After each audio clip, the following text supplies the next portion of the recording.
سلام به شما که همراه ما هستید. آشپزخونه اون فضای جادویی پر از عطر و طعم و گرماست، نه؟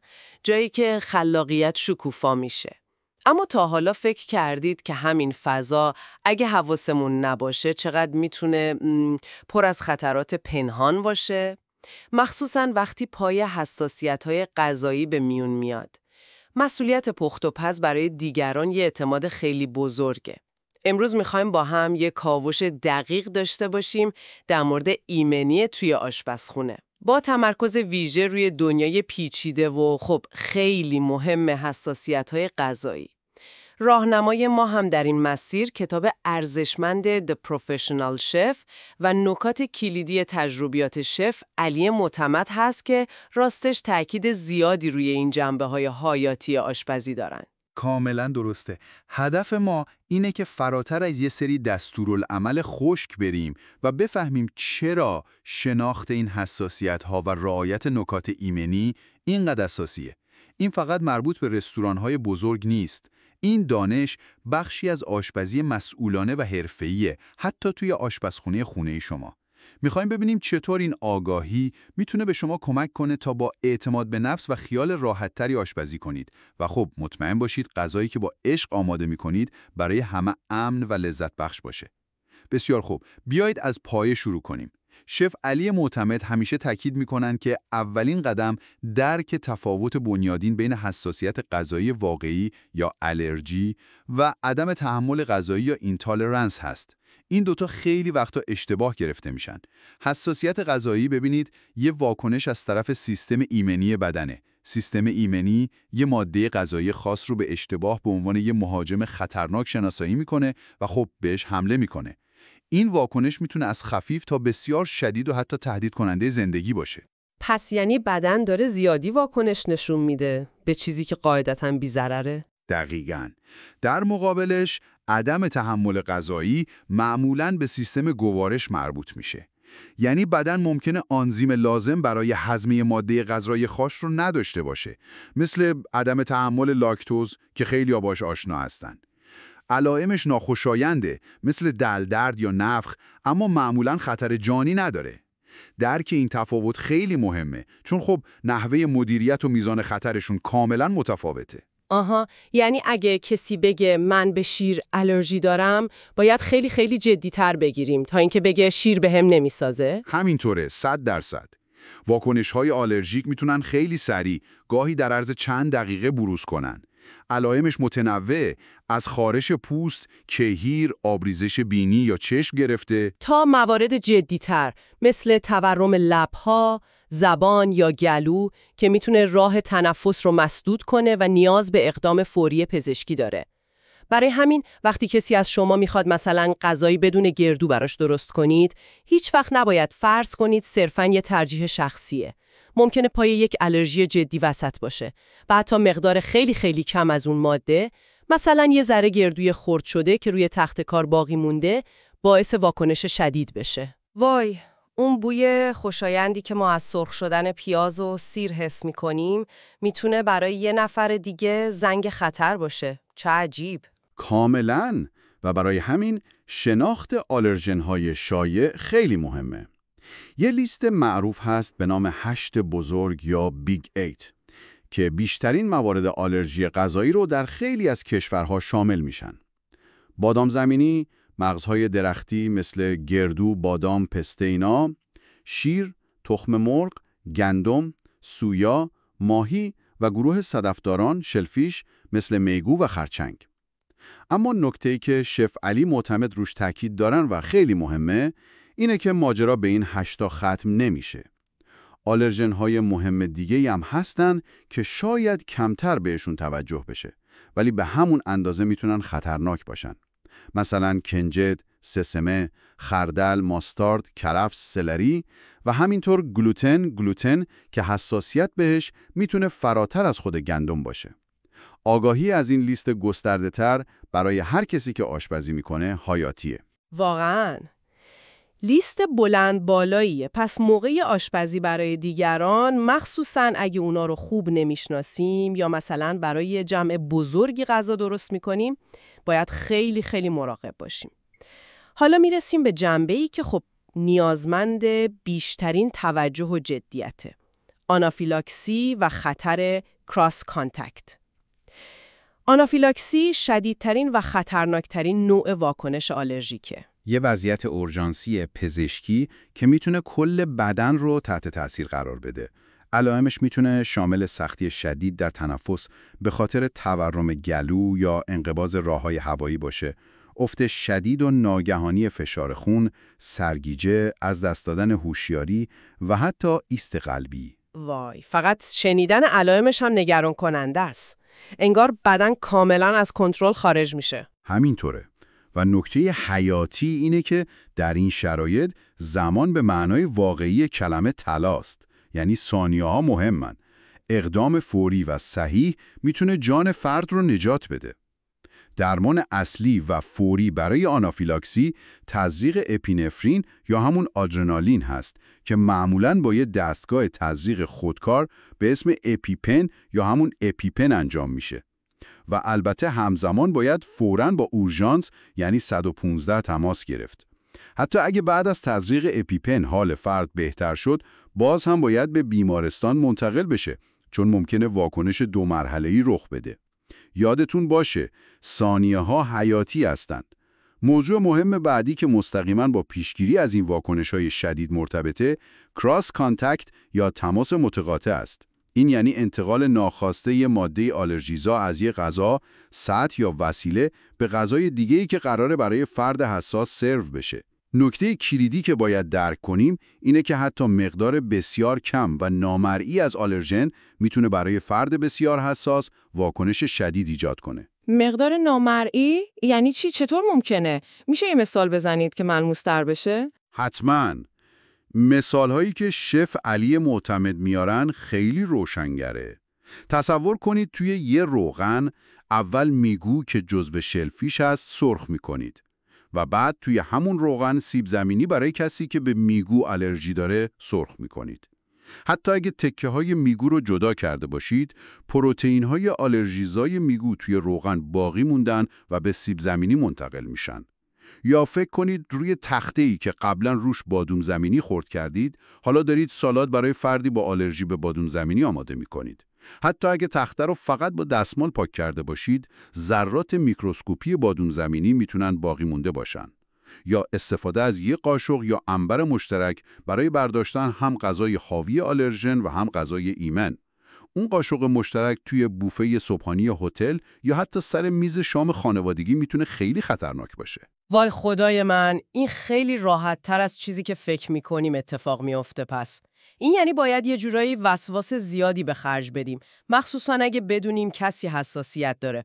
دقیقاً وسواس نیست، بلکه مراقبت آگاهانه است و پیشگیری از کراس کانتکت کاملا ممکنه. فقط نیاز به دقت و برنامه‌ریزی داره.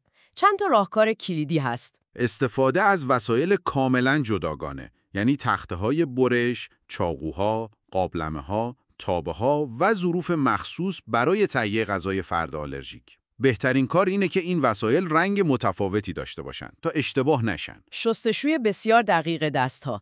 قبل از شروع به تهیه غذای ایمن، دست‌ها باید با آب و صابون به خوبی شسته بشن. تمیز کردن کامل سطوح. سطوحی که قرار غذا روشون آماده بشه، باید قبلش کاملا تمیز و ضد عفونی بشن. عدم استفاده مجدد از روغن یا آب پخت.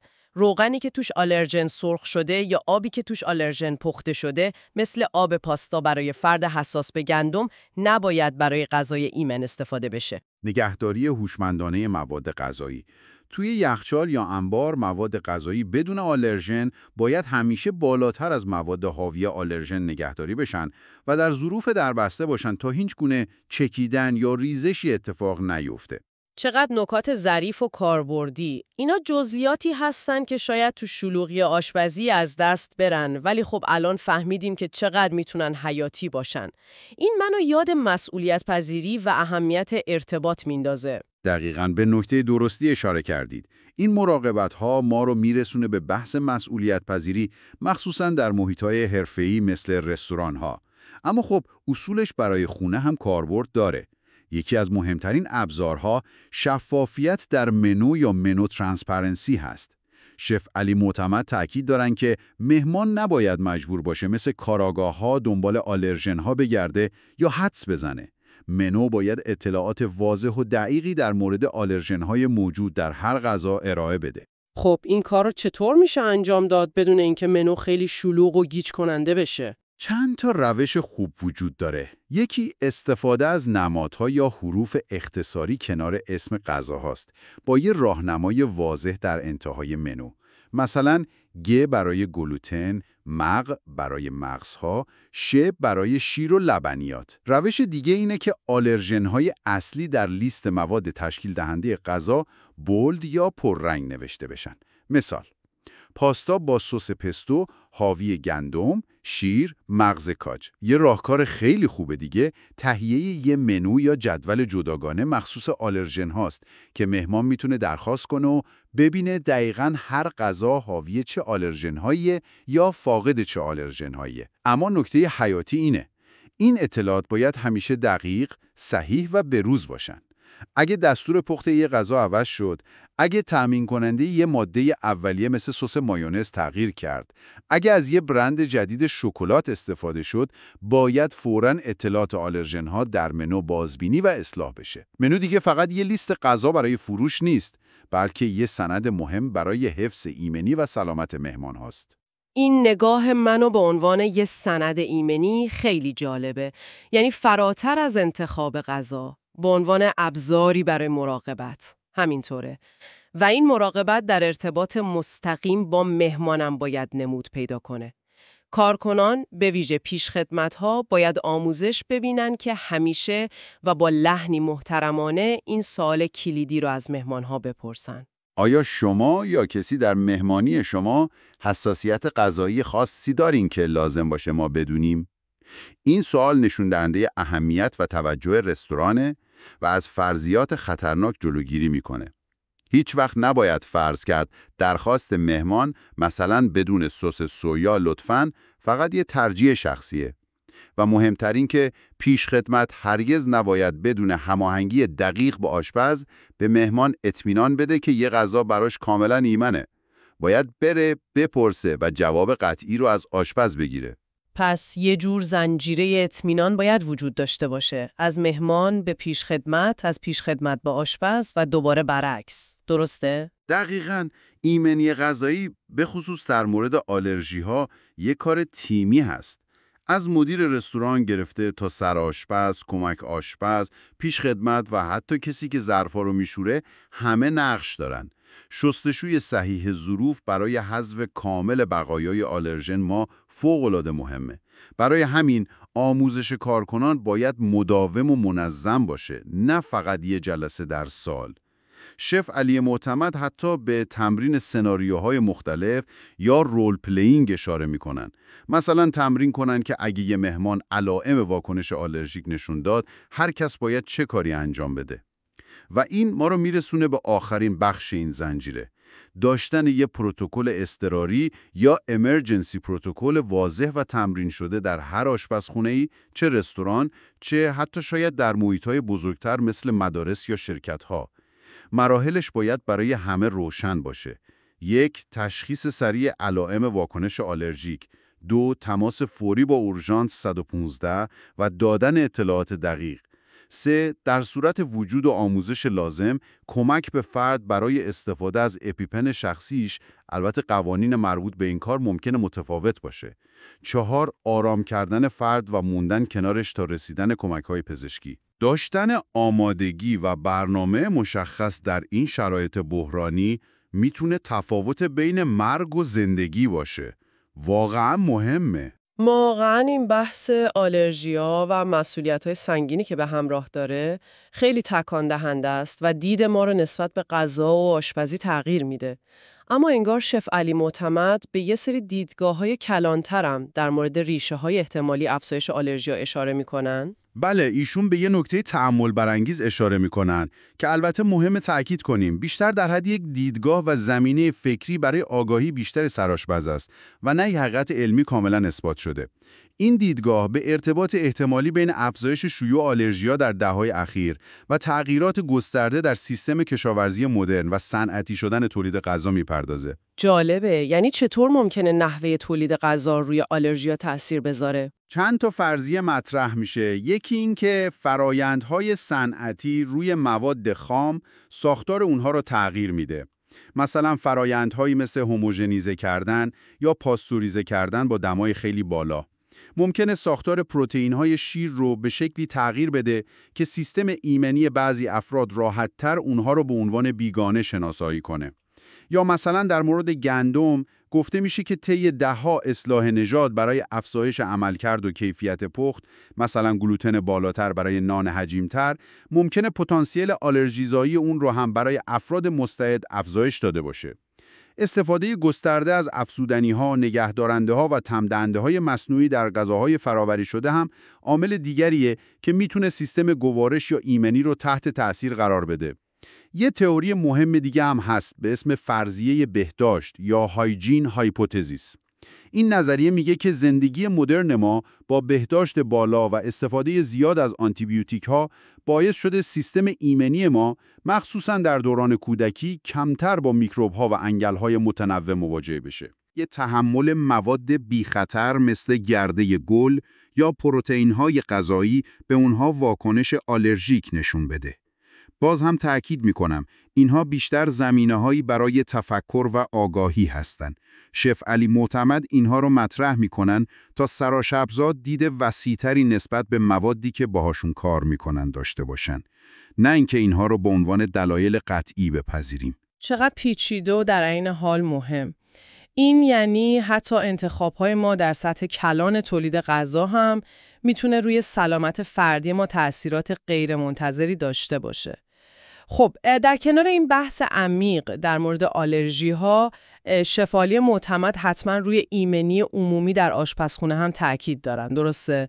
چون آشپزخونه پر از خطرات دیگه است، مثل آتش سوزی، بریدگی. قطعاً همینطوره. در حالی که آلرژی‌های خطر جدی هستن، نباید از خطرات فیزیکی روزمره در آشپزخونه غافل شد. بهداشت فردی پایه و اساس همه چیزه. شستن مرتب و صحیح دست‌ها قبل از شروع کار، بعد از دست زدن به مواد خام، بعد از دستشویی، بعد از سرفه یا عطسه، پوشوندن هر گونه زخم یا بریدگی با چسب زخم ضد آب و دستکش، کنترل موها با کلاه یا تور، ناخن‌های کوتاه و تمیز و بدون لاک خودش میتونه بریزه تو غذا یا میکروب جمع کنه. ایمنی در برابر آتش سوزی هم یا اولویت مطلقه. آشپزخونه پر از مواد قابل اشتعال، روغن، دستماله و منابع حرارتی اجاق، فر، سرخکن است. یه لحظه غفلت میتونه فاجعه به بار بیاره. همه باید بدونن کپسولای آتش نشانی کجا هستن، چطور ازشون استفاده کنن و برای چه نوع آتشی مناسب هستن. مثلا آتش روغن یا برق رو هرگز نباید با آب خاموش کرد. تجهیزات باید مرتب بازرسی بشن و راه‌های خروج همیشه باید باز و بدون مانع باشن. و اون لباس‌های خاص سرآشپزها چی؟ اون کت‌های سفید و کلاه‌های بلند فقط برای ظاهر حرفه‌ایه یا واقعاً کاربرد ایمنی داره؟ نه اصلاً، هر تیکش یه دلیل ایمنی مهم داره و این یکی از اون نکات کمتر دیده شده ولی حیاتیه که شف علی معتمد بهش اشاره میکنن. اون کت سفید دو ردیف دکمه دابل برستد فقط برای قشنگی نیست. اون لایه اضافی روی سینه مثل یه سپر در برابر بخار داغ و پاشیدن مایعات داغ عمل میکنه. آستینای بلند از دستها محافظت میکنن، شلوارهای گشاد و بدون پاکیت از گیر کردن پا یا جمع شدن مایعات داغ جلوگیری میکنن، کلاه یا دستمال سر موها رو کنترل میکنه، پیشبند از لباس اصلی محافظت میکنه و یه نکته خیلی خیلی مهم که خیلی‌ها اشتباه میکنن. برای گرفتن ظروف داغ باید همیشه از دستمالهای ضخیم و کاملا خشک استفاده کرد. دستمال خیس یا مرطوب گرما رو به سرعت به دست منتقل میکنه و باعث سوختگی شدید میشه.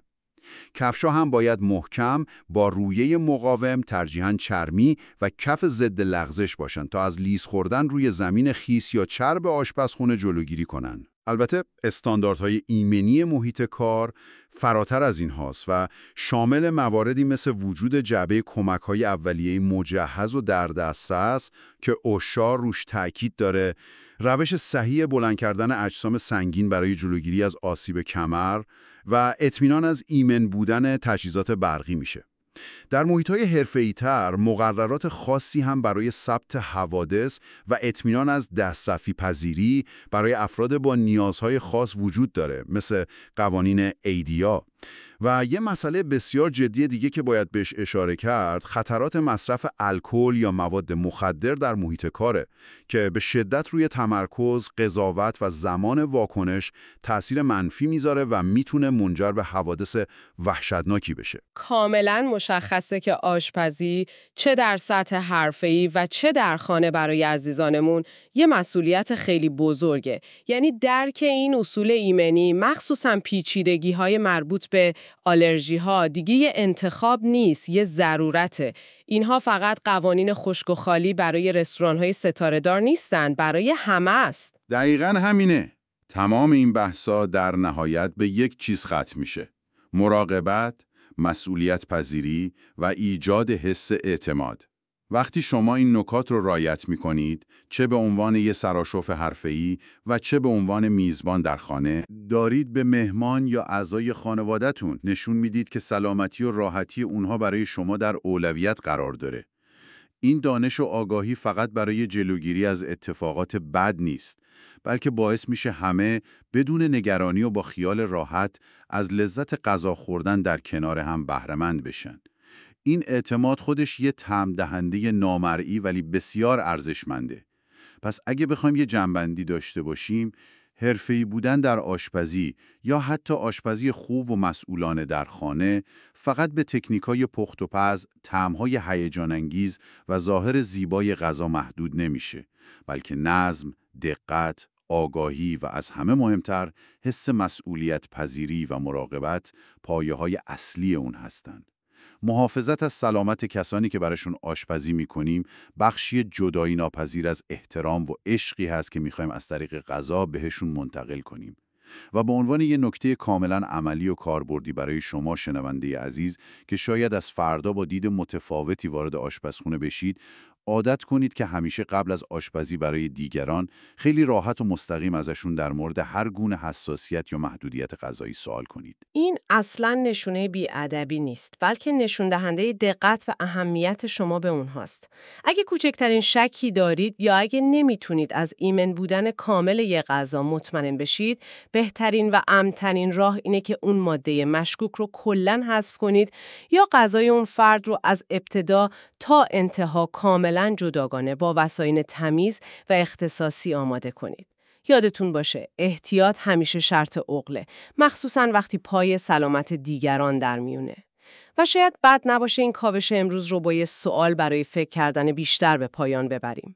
به نظر شما همین آگاهی روزافزون ما نسبت به حساسیت‌های غذایی و نیازهای تغذیه‌ای متفاوت افراد چطور میتونه در آینده روی فرهنگ غذایی ما تأثیر بذاره؟ چطور میتونه نحوه به اشتراک گذاشتن غذا در مهمانی‌های دوستانه و خانوادگی، طراحی منوی رستوران‌ها و کافه‌ها یا حتی تولید محصولات غذایی رو متحول کنه تا دنیای غذا برای همه امن‌تر، فراگیرتر و لذت بخشتر بشه؟ امیدوارم از این قسمت هم لذت برده باشین و چیزی به آشپزیتون اضافه شده باشه. ما تو بیاند ریسیپی کنار هم یاد میگیریم و تجربه میکنیم. اگه براتون جالب بود، کانال رو دنبال کنین و برای دوستای عاشق آشپزیتون هم بفرستین. همین حمایت کوچیک شما باعث میشه بتونیم ادامه بدیم و قسمت‌های جذابتری بسازیم. تا قسمت بعد، خدا نگهدار.